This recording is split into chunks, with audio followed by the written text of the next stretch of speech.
तक रहा न अधूरा। यहाँ की नशे कोई अब जी को भाए, यहाँ की नशे कोई अब जी को भाए। हमें तो वतन की बहुत याद आए, हमें तो वतन की बहुत याद आए।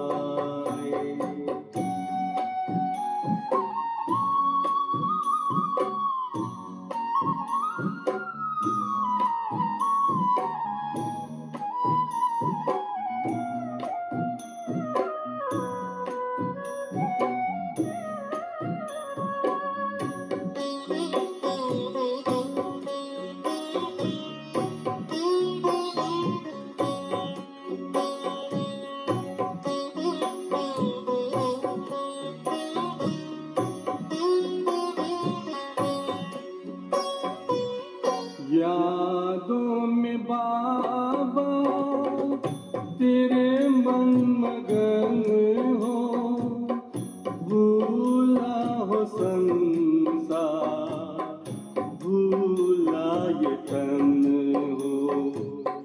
तभी पुष्प वर्षा हो, गूंजे बधाई, उड़ो प्राण मेरे, चलो ले विदाई। फरिश्तों की महफिल है आंखें बिछाए, फरिश्तों की महफिल है आंखें बिछाए, हमें तो वतन की बहुत याद आए। हमें तो वतन। ओम शांति, ओम शांति, ओम शांति। आज बाबा कह रहे मीठे बच्चे सदा इसी नशे में रहो कि भगवान हमको पढ़ाते हैं, भगवान हमें पढ़ाने आया है परम धाम से। इस नशे में रहना चाहिए। कैसे दौड़ दौड़ के अगर सुन ले कहीं पर कि अगर वो सुनते हैं ना कि कहीं मूर्ति अपने से निकल आया, कहीं कोई साधु महात्मा चमत्कार दिखा रहे हैं, लोग दौड़ मारते, कितना भीड़ लग जाता है। तो यहाँ हम बच्चों को नशा होना चाहिए। वहाँ तो बहुत भीड़ जाता है केवल देखने मात्र, लेकिन हम लोगों को यहाँ नशा रखना चाहिए कि भगवान पढ़ाने आता है। तो हमें जरूर करना चाहिए, बाबा के हर श्रीमत का पालन करना चाहिए। हमारी यह student life is the best, बहुत ही बेस्ट लाइफ है ये।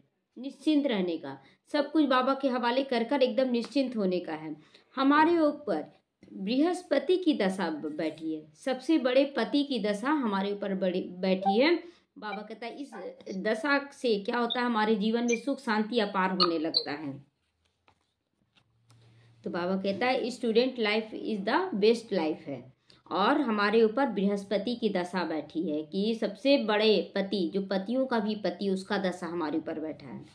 प्रश्न है किन बच्चों को सभी का प्यार प्राप्त होता है? सभी का प्यार प्राप्त होता है। उत्तर है जो बहुतों का कल्याण के निमित्त बनते हैं उनको सबका प्यार मिलता है। क्योंकि अपनापन रखना चाहिए हर एक व्यक्ति से। कोई नहीं अपना नहीं है, कोई पराया नहीं है, कोई बड़ा नहीं, कोई छोटा नहीं, सभी क्या है? बाबा के बच्चे। तो इस रीति से हमें सबको प्यार देना चाहिए। जिसका कल्याण हुआ वह कहेंगे ना कि तुम तो हमारी माता हो, तुमने निमित्त बना, तुम निमित्त बन रही हो हमारे दुख हरने के लिए, हमें सुख के रास्ते दिखाने के लिए। तो अपने आप को देखो कि हम कितनों का कल्याण करते हैं, हम माता कितनों की बन रहे हैं, कितने बच्चों को बाबा से हम जोड़ रहे हैं, बाप का मैसेज कितनी आत्माओं को देते हैं। तो बाप भी पैगंबर है, बाप भी पैगंबर है। तुम बच्चों को भी बाप का पैगाम देना। बाबा हम लोगों को पैगाम दिया ना कि बच्चे तुम स्वर्ग के मालिक बनने वाले हो, तुम आत्मा हो। पैगाम दिया हम लोगों को कि मैं आया हूँ।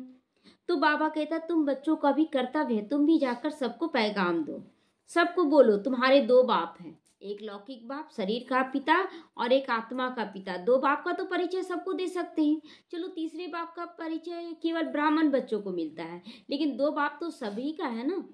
तो बेहद के बाप और बरसी को याद करो, देखो भगवान क्या देने आया है। गीत बजा, तू प्यार का सागर और हम तो तेरी नदियां हैं, बूंद के प्यासे नहीं रह गए, अब हम सब नदियां बन गए हैं। ओम शांति। रूहानी बाप बैठ, रूहानी बच्चों को रोज रोज समझाते हैं। क्या समझाते हैं? क्या समझाते हैं? हाँ, बच्चे आत्माभिमानी होकर बैठो। आत्माभिमानी होकर बैठने से ही हमें ज्ञान धारण होगा। तो इसीलिए बाबा कहता है कि बच्चे आत्माभिमानी होकर बैठना है यहाँ। ऐसे नहीं कि बुद्धि में बाहर भटकती रहे, बुद्धि बाहर भटकती रहे, बाहर क्या हो रहा है, बच्चे कैसे हैं, घर में ये काम है, ये काम है, वहाँ भटकते रहे।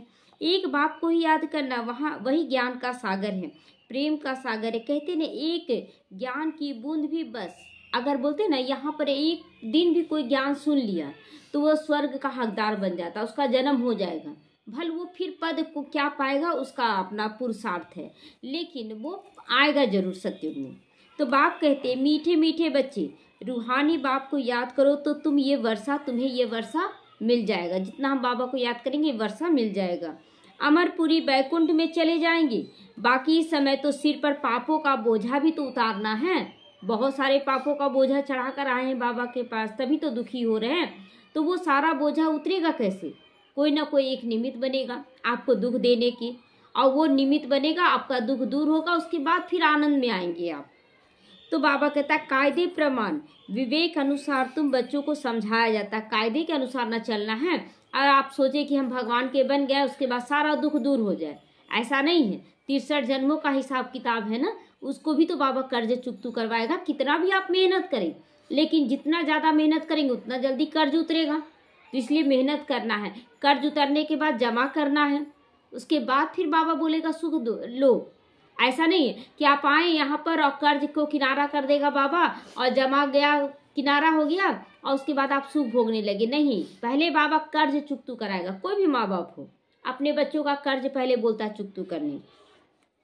तो ऊंची से ऊंचा थे, वही अंत में नीचे तपस्या कर रहे हो। हम लोग सबसे ऊंचे थे और अभी क्या बन गया? ब्राह्मण जो तपस्या कर रहे हैं। राजयोग की तपस्या एक बाप ही सिखलाते। राजयोग की तपस्या क्या है? अपने ऊपर राज करना सिखलाते। यही राजयोग है। योग लगाना है परमपिता, अपने आप को आत्मा समझकर परमपिता परमात्मा से, और राज करना अपने ऊपर की जब जान गए हैं कि हमारे ऊपर कर्ज है, तो हम लोग तो बहुत सादा से चलेंगे। कोई ताम झाम तो नहीं करेंगे, दिखावा तो नहीं करेंगे, हम करते चले जाएंगे। कोई क्वेश्चन नहीं कि क्यों ऐसा हो रहा है। तो बाबा कहता है कि हठ योग बिल्कुल अलग है। हठ योग तुम्हें नहीं करना है, राजयोग करना, अपने ऊपर राज करना है। वह है हद का, ये बेहद का राज्य है। वह निवृत्ति मार्ग, ये प्रवृत्ति मार्ग है। वो हठ योग सन्यासियों का है और निवृत्ति मार्ग है, वो छोड़ के चले जाते। लेकिन हम लोग तो घर गृहस्थ वाले, हम लोग लक्ष्मी नारायण को पूजते हैं, सीताराम को पूजते हैं। तो हम लोगों को सन्यास नहीं करना, हम लोगों को घर बैठे ही अंदर से आत्मा समझ कर चलना है बस। तो बाप कहते तुम विश्व के मालिक थे, यथा राजा रानी तथा प्रजा। प्रवृत्ति मार्ग में पवित्र देवी देवता धर्म था। फिर देवताएं वाम मार्ग में जाते हैं, उनके भी चित्र हैं, लेकिन बहुत गंदे चित्र बना देते हैं जो देखने में भी लज्जा आती है। पुरी में आप चले जाएं, फिर खजुराहो मंदिर में चले जाएं, ऐसा सा चित्र बना दिया। सोचते हैं कि क्या सोचकर इन लोग ऐसा बनाया है, इतना गंदा चित्र। क्योंकि बुद्धि ही एकदम खत्म हो गई थी ना उस समय। उसी समय से रावण पूरा बुद्धि को कैप्चर कर लिया और ऐसा ऐसा चित्र बनवाते चले गए। तो बाप का ही गायन है कि तू प्यार का सागर है। फिर भी बाबा क्या किया? हमें प्यार दिया। हम लोग ऐसा ऐसा चित्र बनाए, फिर भी अब प्यार की एक बूंद तो नहीं होती है ना। यह ज्ञान की बात है कि थोड़ा सा भी ज्ञान सुना, वर्षे का हकदार बन गया। तुम बच्चे बाप को पहचान कर बाप से वर्षा लेने आती हो। बाप सदगति का ही ज्ञान देंगे ना, सही रास्ता ही का ज्ञान देंगे ना। इधर उधर रास्ता भटकाने वाला तो नहीं कि गली में घुस जाओ। गली है क्या? देहधारियों में फंस जाना है ना, देह में फंस जाना, देह की वस्तु वैभव में फंस जाना, ये है गलियों में घुस जाना। बाबा सीधा रास्ता बताता है। तो थोड़ा ही सुना, सदगति में आ जाते हो। यहाँ तो तुम बच्चों को जाना है नई दुनिया में। तुम जानते हो हम बैकुंठ के मालिक बनते हैं। हम सभी बच्चे बैकुंठ के मालिक बनते हैं। इस समय सारे विश्व पर रावण का राज्य है। बाप आया है विश्व का राज्य देने के लिए। कोई एक परिवार का राज्य नहीं लेकर क्या करेंगे? एक परिवार का राज्य फिर शरीर छोड़ेंगे, फिर दूसरे परिवार में जाएंगे तो वहाँ गुलामी करेंगे क्या? तो इसीलिए बाबा कहता है कि बच्चे तुम्हें विश्व पे राज करना है तो तुम्हें सभी आत्माओं के साथ अच्छा व्यवहार करना है, क्योंकि हर जन्म में अलग अलग परिवार मिलेगा, अलग अलग लोग। अभी एक ही व्यक्ति को तो ज्ञान नहीं सुना रहे, सब बहुत सारे बच्चे आ रहे हैं उनको ज्ञान सुनाते जा रहे हैं, फिर दूसरे आए वो उनको ज्ञान सुना रहे हैं, तो अलग अलग परिवार मिलेगा। अब अलग अलग परिवार तो हम लोग जान नहीं रहे, तो क्यों ना हम सभी के साथ अच्छा व्यवहार करें। तो तुम सब विश्व के मालिक थे। अभी देखो तुम्हारे चित्र खड़े हैं, लक्ष्मी नारायण का कितना सजाया हुआ चित्र रहता है। बाकी लाखों वर्ष की यहाँ कोई बात नहीं है, ये बिल्कुल रॉन्ग है। लाखों वर्ष का कोई होता नहीं है युग। बाप को ही सदैव राइटियस कहा जाता है, सही ज्ञान देने वाला। कोई भी सही ज्ञान कौन, मेरे जीवन का कहानी कौन बता सकता है? या तो मैं खुद, या तो फिर मेरे माँ बाप भी बताएंगे। लेकिन जो लौकिक माँ बाप वो भी एक्यूरेट नहीं बता सकते। अब स्कूल गए, स्कूल में हम क्या किए, माँ बाप तो नहीं देखा ना, लेकिन ये जो पारलौकिक माता पिता हैं, ये इनकी नज़र एक्यूरेट हमारे ऊपर है, वो सब कुछ बता सकते हैं। तो लौकिक माँ बाप भी जो ना जाने वो पारलौकिक माता पिता जानता है, तो फिर जो धर्म स्थापक आए उन लोग कैसे बता सकते हैं? उन लोग भी नहीं बता सकते हैं। तो ये भगवान बताता है। बाप द्वारा सारी विश्व राइटियस बन जाती है। जब सत्य ज्ञान बाबा देने लगता है तभी सभी आत्माओं को भी ज्ञान होता है। अभी अनराइटियस हो गए, झूठी दुनिया, झूठी माया, झूठी काया, झूठा सारा संसार फंसा हुआ है ना। हम लोग भी फंसे हुए थे, कितना पूजा पाठ करते थे, ये चढ़ाओ ना तो ऐसा हो जाएगा, ये चढ़ाओ ना तो ऐसा हो जाएगा, यहाँ तक कि मांगने लग जाते थे, दे दीजिए ना थोड़ा सा हम भी चढ़ा देंगे। अगर नहीं मिलता था तो लेकिन क्या मिलता था उससे। तो अभी तुम बच्चे बाप से वर्षा ले रहे हो, परंतु यह भी ड्रामा में नूंद है। जो ज्ञान सुनते सुनते आश्चर्यवश सुनंती कथंती भगंती भी हो जाते हैं। आज बहुत बच्चे क्या है, क्यों भगंती हो जाते, दोष उनका भी नहीं देंगे, क्योंकि वो न ज्ञान को समझे, न योग को समझे, न धारणा को समझे, न सेवा को समझे। वो बस दिखावा, जो मान शान के पीछे भागा जाता है ना, उस हिसाब से भागे, इसीलिए थक जाते हैं। लेकिन जो समझ कर ज्ञान को योग युक्त होकर, धारणा युक्त होकर सेवा करते हैं, उसको तो और नशा चढ़ता है। बाबा रोज बोल रहा ना मुरली में कि बच्चे तुम आगे ही बढ़ोगे, पीछे नहीं जाओगे। तो नशा चढ़ता है ना हम लोगों को, क्योंकि ज्ञान का समझ है। तो अहो माया मम माया, तुम कितनी जबरदस्त हो, बाप से बेमुख करा देती हो। माया को भी बाबा शाबाशी देते हैं कि वाह माया वाह, तुम ऐसे ऐसे बच्चों को बेमुख करा देती हो जो लग रहा था कि बहुत अच्छा आप बढ़ने वाले हैं, और वो पीछे हो जाती हैं। क्यों नहीं जबरदस्त होगी, आधा कल्प तो राज्य किया है ना तुम्हारे ऊपर, आधा कल्प है। तो मन में आता ना विचार कि अरे परिवार को छोड़ दे। जो अर्जुन इतना सारा युद्ध लड़ा, इतना सारा युद्ध, अब महाभारत युद्ध के समय बोलते हैं कि काका मामा चाचा हम इनके साथ युद्ध कैसे करें, पहले से नहीं पता था। जब हम लोग भी ज्ञान में आए उसके पहले घर में लड़ाई झगड़ा नहीं हुआ है किसी का, पति पत्नी में नहीं हुआ है, माँ बाप का बच्चों से नहीं हुआ, सास बहू में नहीं हुआ, किससे नहीं हुआ, आस पड़ोस से नहीं हुआ, किससे नहीं हुआ। लेकिन जब बाबा के ज्ञान में आते हैं तो बाबा बोलता है बच्चे सभी दे दुनिया सब कुछ छोड़ो, तो बोलते कैसे छोड़ दें, वही चीज है ना। तो यहाँ का ही अर्जुन का कहानी है। तो रावण क्या है यह तुम भी जानते हो, कौन सा है रावण, हमारे अंदर का 5 विकार है। यहाँ भी कोई बच्चे समझदार है तो कोई यहाँ भी बेसमझ हो जाती इतना समझाने के बाद भी। तो तुम जानते हो अभी हमारे ऊपर बृहस्पति की दशा है, तब हम स्वर्ग में जाने का पुरुषार्थ कर रहे हैं। मनुष्य जो मरते हैं वह तो कोई स्वर्ग में जाने का पुरुषार्थ नहीं किए जो चले जाएंगे स्वर्ग में। स्वर्ग इतना आसानी, लोग बोलते हैं ना मरने का, अगर किसी को अगर बोले कि स्वर्ग में जाना है तो बोले अभी नहीं मरना हमें, मतलब मरने को ही स्वर्ग समझते हैं। यहाँ पर भी है, मरने को ही स्वर्ग कहा जाता है। देह भान से आप मर जाओगे तो यहीं पर आपको स्वर्ग की अनुभूति होने लगेगी। तो लोग नहीं समझते, वो लोग केवल मरना समझते हैं, सिर्फ ऐसे ही कह देते हैं स्वर्ग पधारा। फिर क्यों बोलते हो, अगर स्वर्ग नहीं जाना चाहते हो तो क्यों बोलते, स्वर्गीय लिखते हैं ना, स्वर्गीय, तो क्यों स्वर्ग में आप क्यों भेज दिए जब स्वर्ग यहाँ है। तो तुम जानते हो सच सच स्वर्ग में जाने का तो पुरुषार्थ हम कर रहे हैं। कैसे कर रहे हैं, श्रेष्ठ कर्म करके, भगवान की हर एक श्रीमत पर चलकर कर्म कर रहे हैं, स्वर्ग का मालिक बनने का पुरुषार्थ कर रहे हैं। ऐसे कभी कोई कह ना सके कि स्वर्ग जा रहे हैं, अभी तैयारी कर रहे हैं स्वर्ग का, ऐसा कोई नहीं कहेगा। कहेंगे यह क्या कहती है, मुख बंद करो, मतलब मरने का मत बनाओ, मुख बंद करो, स्वर्ग अभी नहीं जाना हमको। मनुष्य तो हद की बातें सुनाते हैं, बाप तुम्हें बेहद की बात सुनाते हैं। तुम बच्चों को तो बहुत पुरुषार्थ करना चाहिए, बहुत नशा चढ़ना चाहिए। नशा चढ़ता है कि हम जा रहे हैं, अनुभवी है ना, नशा चढ़ता है ना, तभी तो हम लोग कर रहे हैं ना। तो जिन्होंने कल्प पहले पुरुषार्थ किया है, जो पद पाया है वही पाएंगे। तो उसी के अनुसार हम लोग को संकल्प उठता है।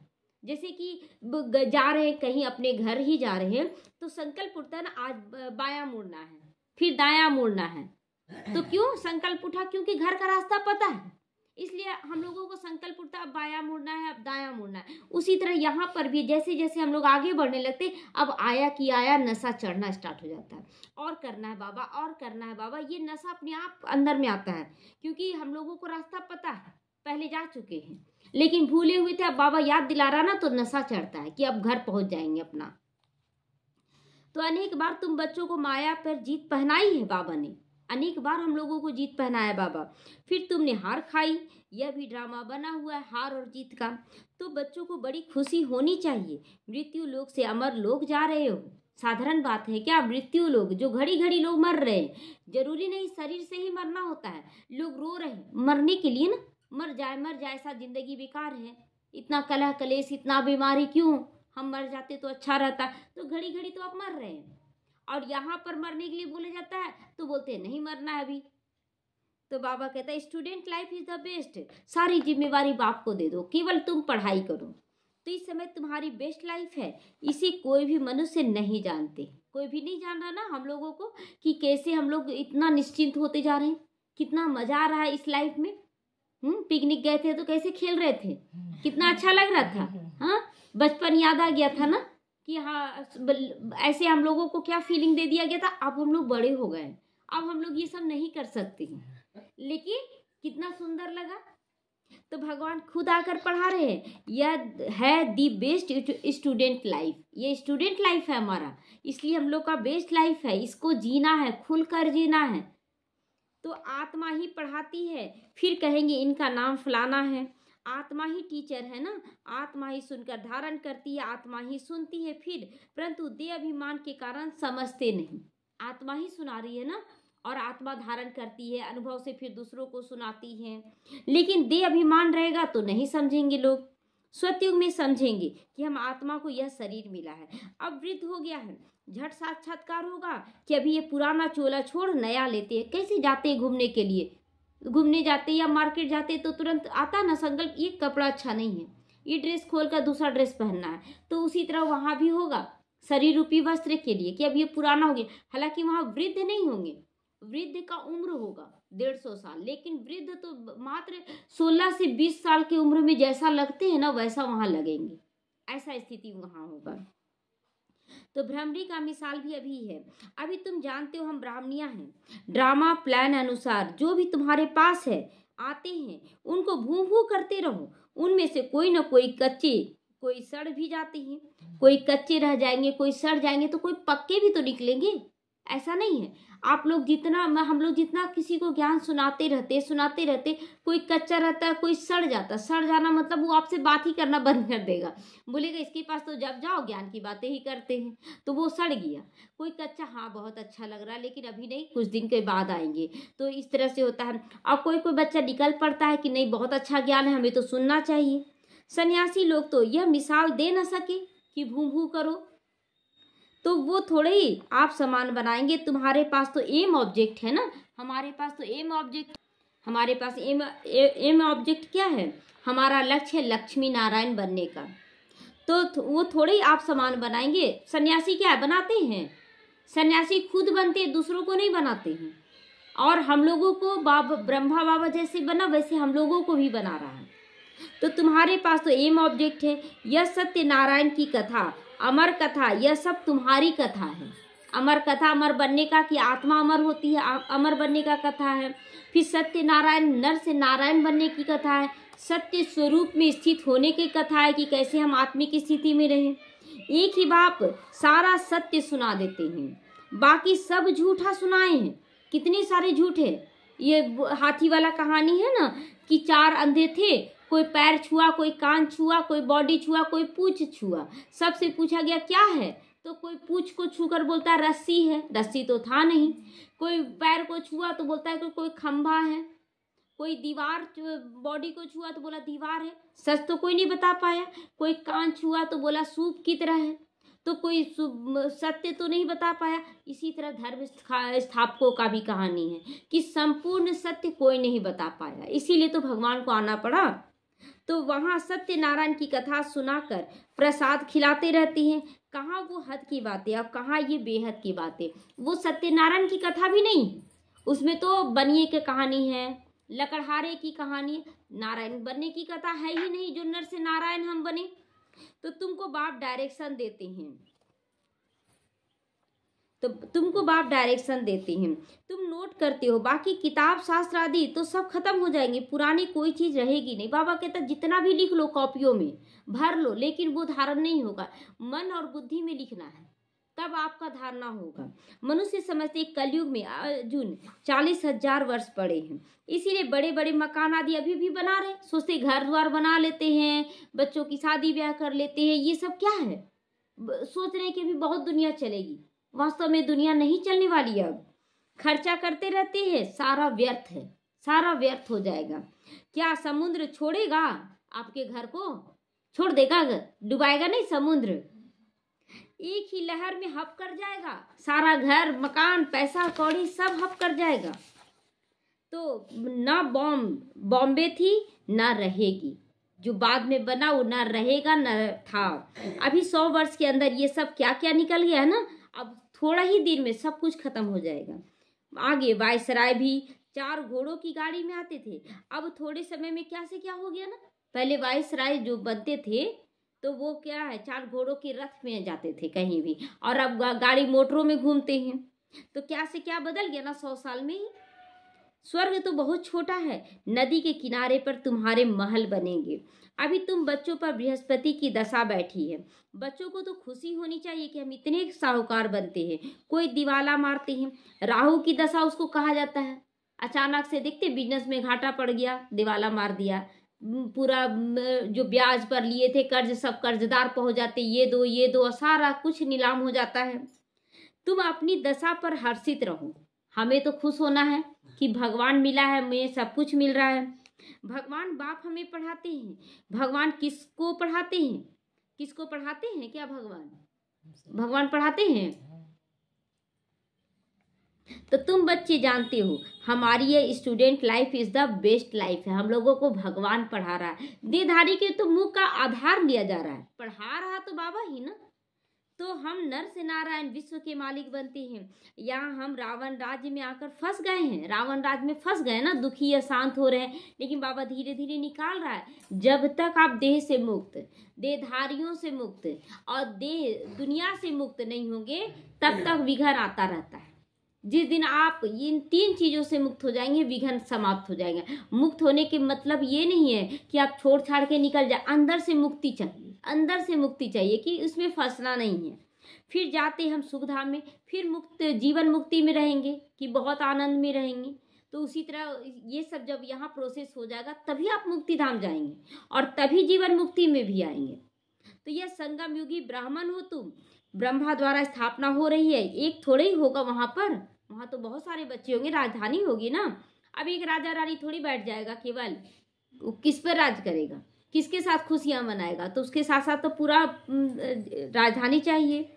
बहुत होंगे ना। तुम खुदाई खिदमतगार बनते हो। खुदा जो खिदमत करते हैं स्वर्ग स्थापन करने की, उसमें तुम मदद करते हो। जो जास्ती मदद करेंगे वो ऊंचा पद पाएंगे। अपने तन मन धन समय श्वास संकल्प को देखे कि कितना हम मददगार है बाबा के इस यज्ञ में। कोई भूख नहीं मर सकता, बाबा के बच्चे कोई भूखा नहीं मरेगा। यहाँ फकीर लोगों के पास भी जांच करते हैं तो हजारों रुपया निकल जाते हैं। फकीरों के पास भी बाबा सबका पोल खोलता है कि किसके पास क्या है। लोग भिखारी की तरह लगता है जब फकीर बन गया है, कुछ नहीं हाथ में एक कटोरा। लेकिन आजकल का ना फकीर भी झूठा हो गया है। भूख कोई मर ना सके। यहाँ तो तुम बाप के बने हो तो भला बाप गरीब होते हैं तो, परंतु बच्चों को जब तक खाना ना मिले खुद नहीं खाते हैं, क्योंकि बच्चे वारिस होते हैं। अगर बाप गरीब भी है तो भी अपने बच्चों को खिलाता है। और यहाँ तो हमारा बाप सर्वशक्तिमान है, वो भूखा रखेगा क्या? किसी कीमत पे भूखा नहीं रखेगा। अगर किसी दिन रखा भी तो आपके शरीर के लिए जरूरत है उस दिन भूखा रहना, बीमारी को दूर करने के लिए करता है। तो इसलिए निश्चय बुद्धि बनना पड़ेगा हर स्थिति के लिए। तो बाबा कहता है कि खिलाते वारिस बनते उन पर प्यार होता है। वह तो गरीब की बात हो गई, अथाह अनाज रहता है। बाबा कहता है वहाँ तो गरीब की बात ही नहीं, सतयुग में वहाँ तो अथाह अनाज रहेगा लेकिन खाने का इच्छा नहीं रहेगा। मतलब एकदम थोड़ा सा खाएंगे, सतयुग में पेट भर जाएगा। अभी हो रहा है कि नहीं? पहले से कम हो रहा है ना भोजन, अपने आप हो रहा है। देखने से भी लालच तो नहीं जाता। अब कल ही एक माता बोल रही थी कि पार्टी में गए लेकिन खाने का इच्छा नहीं कर रहा था।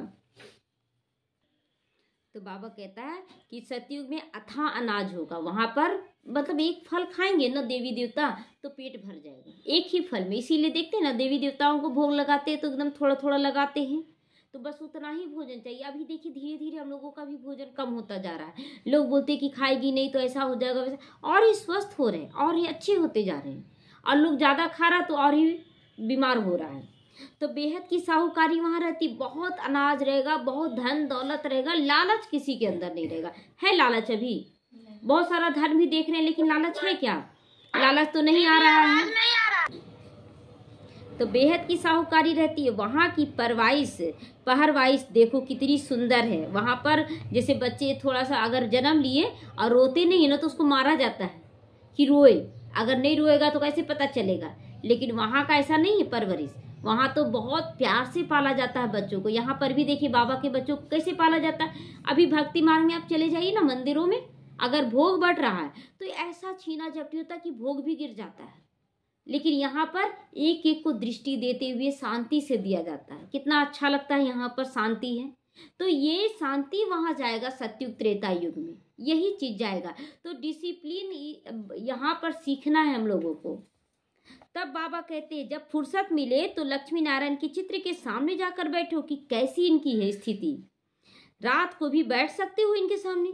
इन लक्ष्मी नारायण को देखते देखते सो भी जाओ। सामने में जहाँ पर सोते हैं ना वहाँ पर लक्ष्मी नारायण का चित्र लगा लिए, सामने में बाबा का चित्र लगा लिए, स्वर्ग का सीन लगा लिए। इधर देखते हैं तो नजर आता है, पीछे देखते हैं तो नजर आता है, दायां देखते हैं तो नजर आता है, चारों तरफ लगा दिए देखते रहते बाबा ये स्वर्ग का सीन, हमको तो ये सीट चाहिए बाबा ये सीट चाहिए, बाकी जो दरबारी में बैठे बाबा वो नहीं चाहिए। तो एनी टाइम वही सीट का जानते, जैसा सोचेंगे वैसा बन जाएंगे। तो हमें वही सोचना। देखते हैं ना एक माँ जब क्या करती है ना, जब माँ बनने वाली होती है तो फोटो लगाती है, चाहे तो खुद के पति का लगाती है या तो कृष्ण का लगाती है, बहुत सुंदर सुंदर बच्चों का लगाती है कि ऐसा ही बच्चा मेरे घर आए। तो हम लोगों को भी ये सब सीन लगाना चाहिए। तो अहो बाबा हमें ऐसा चित्र ऐसा बनाते हैं, तुम ऐसा अभ्यास करके देखो, बहुत मजा आएगा। मजा आता है, नशा चढ़ता है कि हम लोग ऐसा बन रहे हैं। फिर सुबह को उठकर फिर अनुभव सुनाओ कि कैसा लगा। रात भर क्या होगा ना, वहीं घूमते रहेंगे कि ऐसा बन रहे हैं, ऐसा बन रहे हैं। नींद नहीं आएगा, नींद भी रिलैक्स होकर सोएंगे लेकिन मन में संकल्प बहुत अच्छे अच्छे चलते रहेंगे, ऐसा बनना है। तो वही नशा है ना, यही नशा है। लक्ष्मी नारायण का चित्र और सीढ़ी का चित्र सबके पास होना चाहिए, ये बाबा का डायरेक्शन मिल रहा है। लक्ष्मी नारायण का और सीढ़ी का चित्र स्टूडेंट जानते हैं हमको कौन पढ़ाते हैं, भगवान पढ़ा रहे हैं, तो उनका चित्र भी होना चाहिए, शिव बाबा का भी चित्र होना चाहिए और जिसके तन में आए हैं उनका भी चित्र होना चाहिए। इन सब चित्रों को बाबा मुख्य स्थान देता है। सारा मदार पढ़ाई के ऊपर है। स्वर्ग का मालिक तो बनेंगे, बाकी पद का मदार है पढ़ाई पर। बाबा कहते यह पुरुषार्थ करो, क्या मैं आत्मा हूँ शरीर नहीं हूँ, मैं आत्मा हूँ शरीर नहीं हूँ। मैं बाबा से वर्षा लेता हूँ, कोई भी तकलीफ यहाँ नहीं है कि आपको उपवास करना है, नंगे पांव चलना है, ये सब तो नहीं करना है यहाँ पर। माताओं के लिए तो बहुत सहज है, क्यों खाना बना रहे हैं बाबा को याद कर रहे हैं, बर्तन धो रहे हैं बाबा को याद करें, कितना सहज है ना काम करते हुए याद करना। पुरुष लोग तो धंधे पर चले जाते हैं, उनका सारा दिमाग लगता है धन कमाने में, कैसे धन कमाया जाए। इस एम ऑब्जेक्ट के चित्र पर तुम बहुत सेवा कर सकती हो। बाबा कहता है लक्ष्मी नारायण का चित्र लेकर जाना है और सबको ये लक्ष्य देना है। क्यों कहा जाता है नर ऐसी करनी करे नारायण बन जाए, नारी ऐसी करनी करे लक्ष्मी बन जाए। तो बहुतों का कल्याण करोगे तो तुमको लोग बहुत प्यार करेंगे। हमें ये लेकर जाना है। कहेंगे तुम तो हमारी माता हो, जगत के कल्याण के लिए तुम माताएं निमित्त हो। जगत के कल्याण के लिए माता निमित्त है। माता क्या है? कुमारीपन का भी अनुभव है और माता होने का भी अनुभव है। तो इसलिए हम लोगों को श्रेष्ठ बताया जाता है, इसीलिए गृहस्थियों को नंबर 1 में रखा जाता है। तो अपने को देखना है हमने कितनों का कल्याण किया। केवल परिवार हद में 4-6 लोगों के बीच में रम के रह गए, क्या है? बाबा कहता बेहद की माता बनो। कितनों को बाप का पैगाम दिया है। बाप भी पैगंबर है, कोई को भी पैगंबर नहीं कहेंगे। तुमको बाप मैसेज देते हैं जो तुम सबको सुनाओ जाकर। बाप के, बेहद के बाप और वर्षे को याद करो, 84 के चक्र को भी याद करो। तुम पैगंबर, बाप के बच्चे पैगाम देने वाले बन रहे हो। सबको जा जाकर, अभी पैगाम शिवरात्रि आ रहा है ना, तब जा जाकर सबको देना है पैगाम। सबको बोलो तुम्हारे 2 बाप हैं। बेहद के बाप ने सुख और शांति का वर्षा दिया है। हम सुख धाम में थे, बाकी सभी शांति धाम में चले जाएंगे। टोटल आत्मा चली जाएगी, उसमें से कुछ ही आत्मा सत्युग के लिए तैयार होनी है। फिर जीवन मुक्ति में आते हैं। अब हमको वापस जाना है, फिर वहाँ हम विश्व के मालिक बनेंगे। एक ही गीत है ना, बाबा तुमसे हमको सारे विश्व की बादशाही मिलती है। क्या गीत गाना है? कि बाबा हमको विश्व का बादशाही तुमसे ही मिलता है और किसी से नहीं। सारी धरती, समुद्र, आकाश हमारे हाथ में होगा। कोई लड़ाई झगड़ा करने वाला नहीं होगा कि पार्टीशन नहीं कोई डालेगा, ये मेरा ये तेरा, कोई नहीं करेगा। इस समय हम बाप से बेहद का वर्षा ले रहे ना। अपने पूरे शरीर पर राज करना कोई छीन सकता है? ये चीज हम राज करेंगे अपने ऊपर, हमें चुप रहना है। फिर किसी के दिल को जीत ले तो उसके दिल पर राज करेंगे तो कोई छीन सकता है कि नहीं तुम हटो हम राज करेंगे? अरे राज करो ना, जितना तुम अच्छा करोगे और अच्छा है। तो ये ऐसा चीज है जिस पर कोई छीना झपटी नहीं होता है।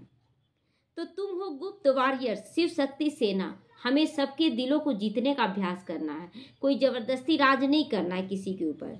यह ज्ञान कटारी चलाना है, ज्ञान बाण चलाना है। उन्होंने देवियों को स्थूल हथियार दे दिए हैं। भक्ति मार्ग में कितने मंदिर बनाए, कितने सारे मंदिर बनाए, लेकिन ऑक्यूपेशन तो कोई जान ना सके किसी का। कितने चित्र आदि बनाए। तब बाप कहते भक्ति मार्ग में तुमने सब पैसे बर्बाद कर दिए, खत्म कर दिए। अब यह सब खत्म होने वाला, डूब जाएंगे सारे मंदिर। जितना भी मंदिर बना लो, लेकिन सारा बाढ़ आएगा, खत्म हो जाएगा। तुमको साक्षात्कार कराया था ना, वहां जैसे जाकर खानियों के से हीरे जवाहरात निकालोगे और यह सब दब जाएंगे। बाबा कहता सब दब जाएगा और सोने हीरो का खान ऊपर हो जाएगा। बड़े बड़े राजाओं के पास तहखाने अंडरग्राउंड होते हैं, वह सब दब जाएंगे। फिर तुम्हारे कारीगर लोग जाकर ले आएंगे। ये नहीं तो इतना सोना कहाँ से आएगा? वही सोना जो है ना चारों तरफ बट गया ना पूरा विश्व में, वो सब बाढ़ भूकंप ये सब जो आएगा ना, उससे सब एक जगह हो जाएगा। और एक जगह होगा, वो निकाल के लोग लाएंगे, हमारे लिए महल बनाएंगे। कौन बनाएंगे? यहाँ के साइंटिस्ट लोग, जो बाबा के बच्चे भी बन रहे हैं। तो सीन देखने में स्वर्ग की सीन अजमेर में देख, तो अजमेर में बना हुआ स्वर्ग का सीन। बाबा ने कहा था म्यूजियम भी ऐसा ही बनाओ, स्वर्ग का फर्स्ट क्लास मॉडल बनाना चाहिए। बना है ना, अभी देखिए पुष्पक विमान भी बना है एक जगह। तो तुम बच्चे जानते हो, अभी हम अपनी राजधानी स्थापन करें। आगे कुछ भी नहीं जानते थे, अभी जानते जा रहे हो सब कुछ। अभी जान रहे हैं कि कैसा होगा स्वर्ग। पहले सोचते थे स्वर्ग कैसा होगा बाबा, स्वर्ग कैसा, लेकिन अब जो देख रहे हैं ना वीडियो ये सब, तो उसमें पूरा क्लियर हो रहा है कि कितना सुंदर लगेगा। अब सोचिए कि उतना पिक्चर बना रहा तो बुद्धि को टच कर रहा है ना बाबा बनाने के लिए, अपनी मर्जी से नहीं बन रहा है। तो ऐसे नहीं कि हम एक के अंदर को जानते हैं, हर एक के अंदर को जानते हैं। कोई कोई विकारों में भी जाते हैं। कहा जाता था क्यों आते हो यहाँ पर? जब विकार में जाते हो तो कहते थे आएंगे तब तो विकारों से छूटेंगे बाबा, मैं बहुत पाप आत्मा हूँ। बाप कहेगा अच्छा जाओ कल्याण हो जाए तुम्हारा। बाबा प्यार से बोलेगा कल्याण हो जाए। बाबा बड़ी दुस्तर है, बाबा माया बड़ी दुस्तर है। ये विकारी लोग क्या बोलते हैं, क्या करे बाबा छूटता नहीं है विकार, माया बड़ी दुस्तर है। बाप कहते हैं बच्चे तुम्हें इन विकारों पे जीत पानी है, तब तो तुम जगत जीत बनोगे। बाबा प्यार से समझा रहा, बोल रहा बच्चा कि बाबा विकार नहीं छूट रहा, फिर भी बाबा कोई डांट फटकार तो नहीं लगाया। क्यों? जानता है बाबा ना कि 63 जन्मों का आदत पड़ा हुआ है, तो माया भी कम नहीं है। अभी तुम पुरुषार्थ करो, इन लक्ष्मी नारायण जैसा बनते हो। इन जैसी ब्यूटी और किसी की हो ना सके, कितना भी लीपा पोती कर ले चेहरे पे, लेकिन वो चेहरा सुंदर लगता है, थोड़े देर के बाद खराब लगने लगता है। तो यह नेचुरल ब्यूटी है। हर 5000 वर्ष के बाद स्वर्ग की स्थापना होती है, फिर 84 जन्मों के चक्र में आते हो। तुम लिख सकते हो यह यूनिवर्सिटी कम हॉस्पिटल भी है। बाबा कहता है ये यूनिवर्सिटी पढ़ाई के लिए भी है, तो ये हॉस्पिटल जब मन शांत होने लगता है तो शरीर भी स्वस्थ होने लगता है, क्योंकि उनकी श्रीमत पे चलते हैं, खान पान सब कुछ शुद्ध सात्विक होने लगता है। तो वह हेल्थ के लिए, वह वेल्थ के लिए दोनों जरूरी है। हेल्थ भी तो चाहिए और वेल्थ भी चाहिए। हेल्थ, वेल्थ और हैप्पीनेस 21 जन्मों के लिए आकर प्राप्त करो। यहाँ पर सब कुछ मिल रहा है ना, भरपूर हो रहे हैं। तो धंधे वाले भी अपना बोर्ड लगाते हैं, घरों में भी बोर्ड लगाते हैं, ऐसे ऐसे लिखेंगे भी वही जो नशे में रहते हैं। दुकान में भी लगा दिए बाबा का फोटो, बच्चे चिंता मत करो मैं बैठा हूँ। घर में भी लग गया, कहीं भी जाते हैं तो अपने साथ बाबा का कुछ न कुछ लेकर जाते हैं। तो जो भी आए ना उनको समझाओ, तुमने बेहद के बाप से वर्षा लिया था, फिर 84 जन्म लेकर पतित बन गए हो। आओ अब पावन बनो, अपने को आत्मा समझो, बाप को याद करो। बाबा भी ऐसे कहते हैं, करते हैं। यह है पहले नंबर का पुरुषार्थी। ब्रह्मा बाबा पहले नंबर का है। कई बच्चे लिखते हैं बाबा तूफान बहुत आते हैं। तूफान तो आता ही है, यह तो होता है। मैं लिखता हूँ मेरे पास तो सब तूफान पहले आते हैं, तो मैं छोड़ रहा हूँ क्या? ब्रह्मा बाबा बोल रहा है कि सबसे ज्यादा तूफान किसके पास और सबसे पहले किसके पास आएगा? जो निमित्त पहला बनता है। तो मैं पहले अनुभवी बनूं तब तो समझा सकूं ना, इसीलिए पहले विघ्न आता है सारा, ताकि हर तरह से अनुभवी बन सके, दूसरों को समझ सके कि क्या होता है। तो यह तो माया का धंधा है। अब बाप कहते मीठे लाडले बच्चे, अब तुम्हारे ऊपर बृहस्पति की दशा है। तुम्हें किसी को भी अपना जन्म पत्री आदि दिखाने की जरूरत नहीं है। जन्म पत्र दिखाने जाते मेरा भाग्य में क्या है, हाथ दिखाते हैं। बाबा कहता अब तुमको दिखाने का जरूरत नहीं है। बाबा सब कुछ तो बता रहे हैं, और क्या तुमको जानना है, क्या होगा आगे भविष्य तो बाबा तो क्लियर कर रहा है। वहाँ आयु भी बड़ी होती है। श्री कृष्ण को भी योगेश्वर कहते हैं। इनको योगेश्वर ने योग सिखाया ना, तब ये बने, तो ये भी योगेश्वर कहलाए, क्योंकि ब्रह्मा बाबा पूरा पुरुषार्थ पहले नंबर में किए। कोई मनुष्य मात्र सन्यासी आदि को योगेश्वर नहीं कह सकते हैं। तुमको योग ईश्वर सिखाते हैं, इसीलिए योगेश्वर और योगेश्वरी नाम रखा है। फिर ज्ञान ज्ञानेश्वरी भी इस समय तुम हो। बाबा 3 टाइटल आज दे रहा है। फिर जाकर राज राजेश्वरी भी तुम ही बनते हो। तो 3 टाइटल, योग योगेश्वरी, ज्ञान ज्ञानेश्वरी और राज राजेश्वरी। अच्छा, मीठे मीठे सीखी लदे बच्चों प्रति माता पिता बाप दादा का याद प्यार और गुड मॉर्निंग। रूहानी बाप की रूहानी बच्चों को नमस्ते। हम रूहानी बच्चों की रूहानी माता पिता बाप दादा को याद प्यार, गुड मॉर्निंग और नमस्ते नमस्ते। शुक्रिया बाबा, शुक्रिया। धारणा के लिए आज मुख्य सार है, हमेशा इम ऑब्जेक्ट के सामने रख कर पुरुषार्थ करो। हमेशा लक्ष्मी नारायण का फोटो जरूर रखना अपने घरों में। लक्ष्मी नारायण के चित्र के सामने बैठकर देखते रहो और अपने आप से बातें करो। ओहो बाबा आप हमें ऐसा बनाते हो, नशा चढ़ाना है कि लक्ष्मी नारायण हम बन रहे हैं। हमारे ऊपर बृहस्पति की दशा बैठ रही है, सब कुछ मिलता है। बृहस्पति की दशा सबसे ज्यादा शुभ होता है। तो आप समान बनाने के लिए फिर ब्रह्मणी की तरह ज्ञान की भू जाके करो, सबको सुनाओ ज्ञान क्या बताया गया है। खुदाई खिदमतगार बनकर स्वर्ग की स्थापना में बाप की मदद करो, मददगार बनो। वरदान है आज का, देह भान से न्यारे बनकर परमात्मा में प्यार का अनुभव करने वाले कमल आसनधारी, सदा कमल आसनधारी बनकर रहना है। कमल आसन ब्राह्मण आत्माओं की श्रेष्ठ स्थिति की निशानी है। श्रेष्ठ स्थिति कि कमल एक ही खिलता है और बाकी टीचर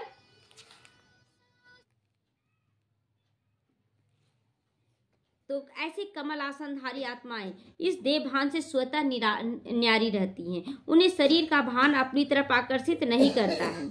जैसे ब्रह्मा को चलते फिरते लोग फरिश्ता के रूप में देखते थे, तो कभी कृष्ण देवता के रूप में देखते थे।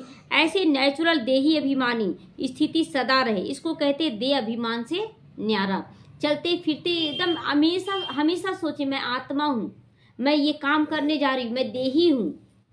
तो ऐसे देवभान से न्यारे रहने वाले ही परमात्मा में प्यारे बनते। अगर एनी टाइम आप याद में रहे बाबा को, तो आप स्वतः ही महसूस करेंगे कि सब अपने आप ठीक हो रहा है, सब अच्छा हो रहा है। स्लोगन है, आपकी विशेषताएं व गुण प्रभु प्रसाद है, उन्हें मेरा मानना ही दे अभिमान है। अगर हम सोच रहे हैं कि मेरे अंदर ये गुण है, पहले तो ये गुण नहीं था, अभी बाबा दिया, तो ये क्या है? प्रभु प्रसाद है। अब प्रसाद को थोड़ा थोड़ा करके सबको बांटा जाता है, ना कि सारा कुछ खा लिया जाता। हम बन गए ना, अब काफी है, ऐसा नहीं। कोई बन रहा है, अरे बन जाएगा धीरे धीरे, हम तुरंत बने और सामने वाला धीरे धीरे क्यों बने? तो हम लोगों को बहुत एक्यूरेट समझाना पड़ता है। सामने वाला बच्चा किस रीति से समझने लायक है, उसको उस रीति से समझाना ताकि वो भी समझे, वो भी बने। अब व्यक्ति साइलेंस द्वारा डबल लाइट फरिश्ता की स्थिति के अनुभव करो। ब्रह्मा बाप से प्यार है तो अब ब्रह्मा बाप के समान फरिश्ता बनो। अगर प्यार है तो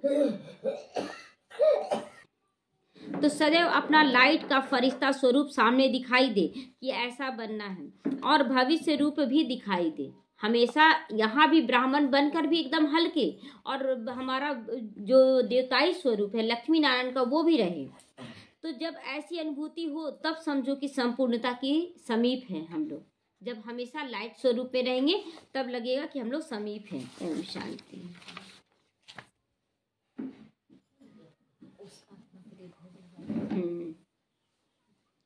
सभी एकाग्र हो जाएंगे।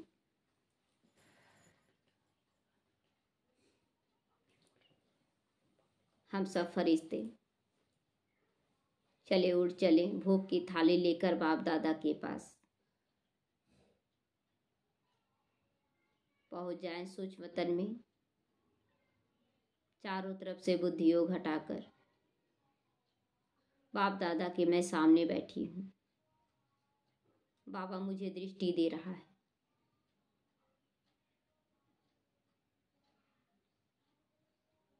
बाबा की दृष्टि पाते पाते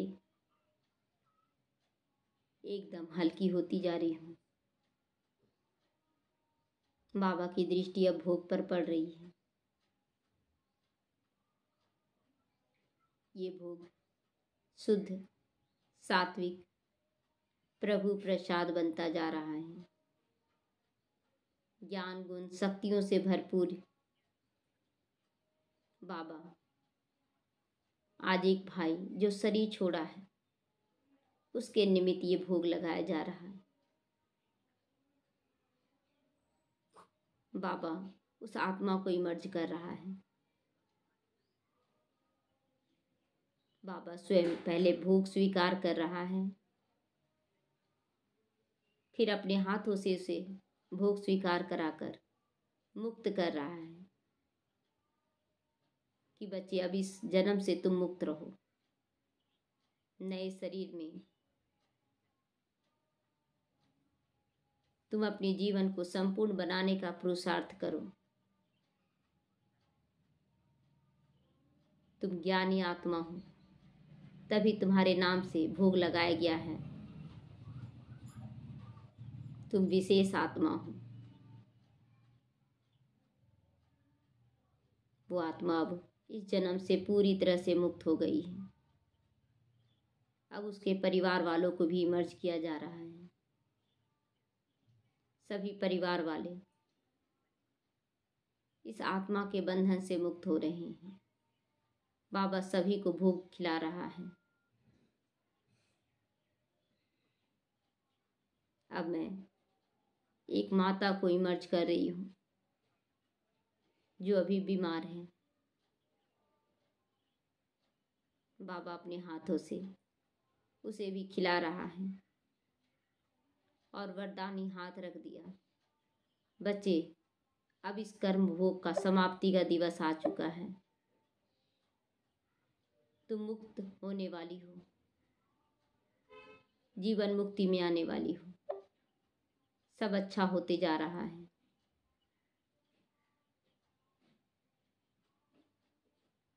वो भी आत्मा इस बीमारी से मुक्त हो गई, बहुत खुश हो रही है। बाप दादा अब अपना वरदानी हाथ मेरे सिर पे रख दिया।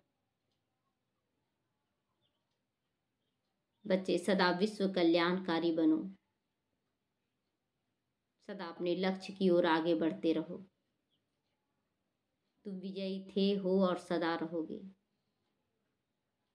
बाबा अपने हाथों से मुझे खिला रहा है। शुक्रिया बाबा। मैं आत्मा बाबा से चिट्ठी लेकर वापस आ रही हूँ इस शरीर में। ओम शांति। ओम शांति बाबा। ओम शांति बाबा। ओम शांति।